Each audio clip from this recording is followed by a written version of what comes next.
Hey guys, Bruce Kittle here.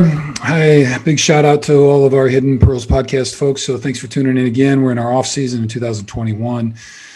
I'm super pumped right now because we just got done recording our session with Dr. Jen Welter. She did an amazing job, first female coach in the NFL and trailblazer in so many other ways. So you'll be hearing more about her, at least from us, and probably on a lot of other fronts as well. So we wanted to get back to doing some of the Mindful Minute stuff that we have worked on last fall.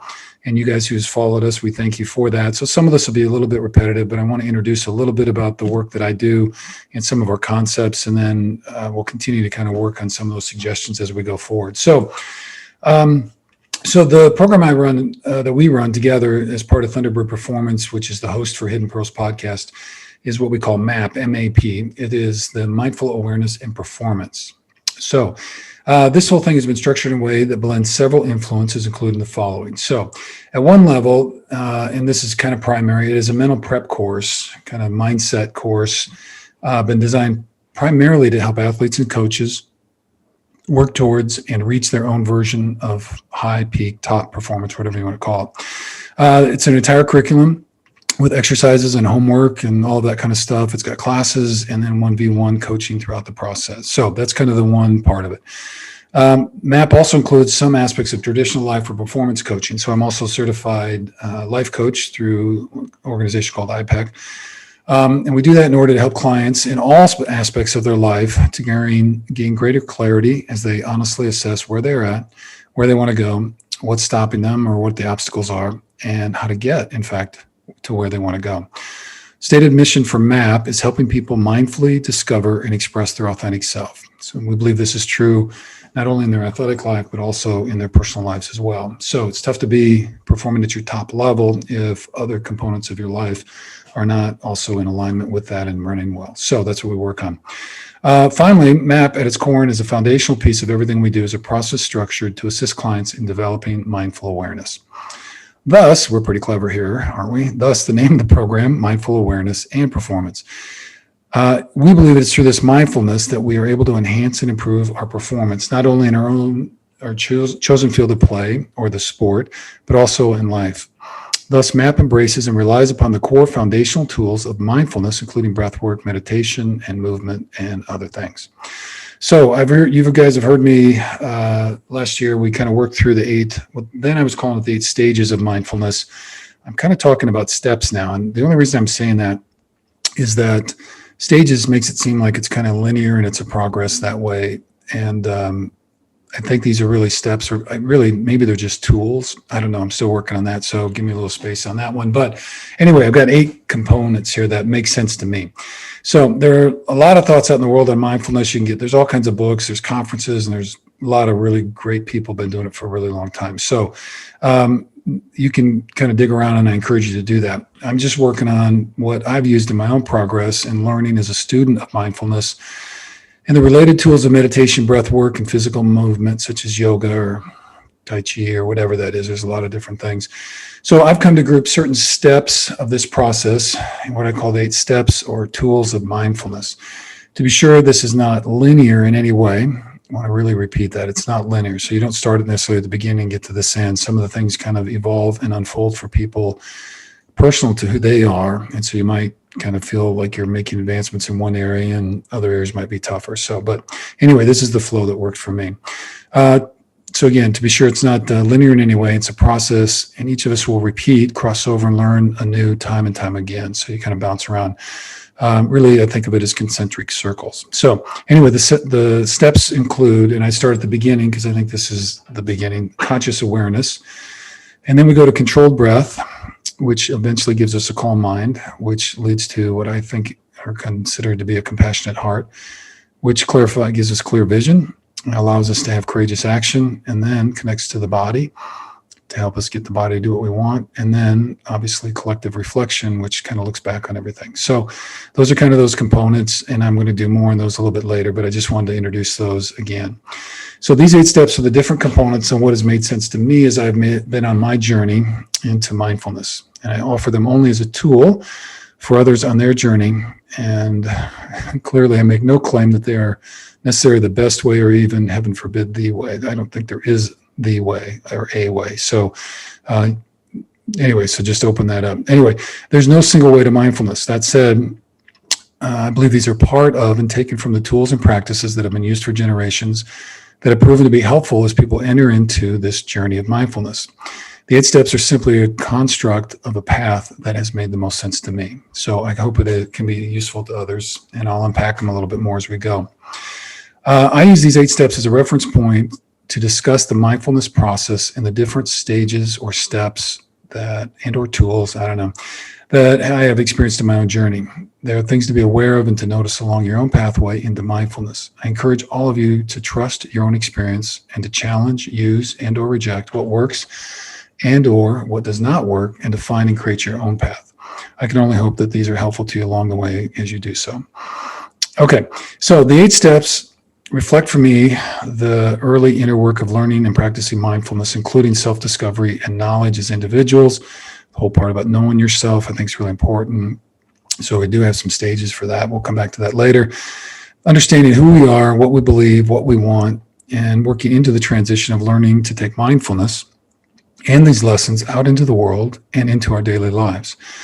From there, we look to and try to figure out how it can be used as a tool in dealing with the bigger and more difficult challenges of the day on a broader societal level, even helping us cope with and address difficult issues around unity, diversity, racial, social, and environmental justice, working more toward building a just and equitable world for all. So I'll be posting additional lessons on each of the individual steps, along with some other concepts related to mindfulness, to try to explain all of this a little bit more depth. Again, I'm doing this as a guide and hopefully as a useful tool. It is certainly not exclusive and/or in replacement of any of the other thoughts on the subject. And again, I invite you to dive into those as much as you want and can, so you can figure out what works for you. I leave all of these ultimate decisions to the traveler themselves to make. Okay, closing out with a quote, because we like the quote corner, right? Okay, and I've used this one before, but it's my favorite one as it relates to this overall sense of mindfulness. I think it sums up much of what mindfulness is all about. So this is from Viktor Frankl in Man's Search for Meaning. So if you don't know who Viktor Frankl is, I encourage you to check it out. So anyway, he was a psychologist that was part of concentration camps, and this kind of reflects back on his experience there, which strongly influenced his understanding, his work in the kind of psychotherapy world. But anyway, his quote, between stimulus and response, there's a space. In that space is our power to choose our response. In our response lies our growth and our freedom. So one more time, between stimulus and response, there's a space. In that space is our power to choose our response. In our response lies our growth and our freedom. So, again, I think this is a really core point of everything that we're doing with mindful awareness and performance, and really life coaching and the whole bit. This essentially for me is mindful awareness. Creating awareness of our thoughts and emotions, recognizing that they are simply thoughts and emotions and they will pass. And we need not let them control us. And in fact, mindfulness is teaching us how to control our thoughts and emotions. So again, really want to stress that, thoughts and emotions, they come to us, but they are not us. They don't define us. They should not control us. And we need to, I believe, we're working on recognizing what those are in order to control them. So this ability is accomplished by seeing, creating, and then living into this pause that Viktor Frankl talks about. That is the space between stimulus and response. So something happens in your life, somebody says something, an event occurs, and then there's a moment. And it may be a short moment, maybe a long moment, but that gap, that pause in between stimulus and whatever happens next, that's the pause that we're trying to work into. That's where awareness happens. It is in cultivating the ability to have the awareness to recognize the stimulus so that you can create, or at least see it, understand the pause in the middle. And that's where the breath work and meditation come in and are so important. So this brings us to Frankl's second point, what I believe is one of the most fundamental and critical concepts of mindfulness, and really even life itself, if we're seeking to have the life that we want. And this is the concept of choice.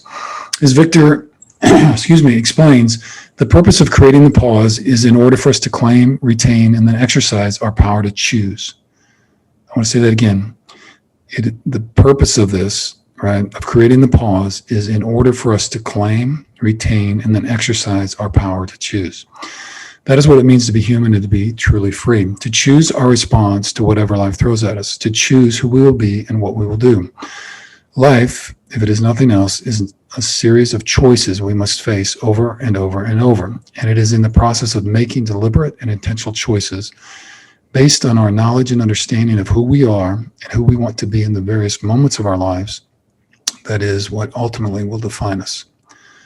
A lack of awareness leads to an inability to recognize or create the pause, and this ultimately to the loss of choice and intentionality in our lives. At that point, we become just reactionary cogs in the wheel of the machines of life. All of this is especially true for athletes seeking to improve their game because mindful awareness develops the ability to recognize when the mind becomes out of alignment with the body and spirit, most notably because of some kind of stimulus, external or internal, and thus creating the opportunity with the development of certain skill sets to bring the mind back into alignment with the body through choice and skill, that is, after this pause, to achieve and maintain high performance in the chosen field of play. And that's what we work on in MAP. Okay, I'll close here with a quote that I've used before, so I'm just tying these kind of bookends together because I think they're really powerful, and then we'll dive into some of the stuff a little bit more detail later. So this is a quote from Aristotle, all right? So we can roll with that. Excellence then is never an accident. Excellence then is never an accident. It is always the result of high intention, sincere effort, and intelligent execution. It represents the wise choice of many alternatives. Choice, not chance, determines your destiny. So we've got a saying out at the barn, which is where George and the crew work out during the summers here in Nashville. And the primary one, and we've mentioned it 100,000 times, I know, on the show, that small, consistent steps lead to amazing results. Small, consistent steps lead to amazing results. And each one of those small steps represent the choice. And that's why it's so important to be intentional and deliberate about those choices, because they take you in a direction. You're going somewhere. It's just whether or not you know exactly where you're going and how you're going to get there. But trust me, every day you're going somewhere. So make sure it's where you want to go. Make sure you're in charge. Make sure you're driving the car, and make sure you're behind the wheel. All right. Thanks for watching and listening to this one. I look forward to bringing you more on the mindful awareness and these stages. And I got all kinds of categories and stuff. So I'm going to just share all that. I've been working on it, trying to unfold that a little bit for everybody, and then we will go from there. So appreciate it very much. You can send us feedback or questions. I'll be glad to answer some of those as we get rolling down as the summer continues. We're excited, and I would just encourage you to keep watching and following, because we will be rolling out some more interviews with women in sports and women in the NFL, and we're very excited to do that. I feel like they have a very powerful message, and we're looking forward to doing that. So go out there, be the very best you can be. Go be great today. All right. And then repeat it tomorrow. Keep your vision in mind, manifest, and inspire, and do something kind to somebody somewhere. All right. Take care, everybody. Thank you very much for listening. And wherever Emmy is, we wish her the very best too. So she'll be back on later. All right. See you guys. Thanks. Bye.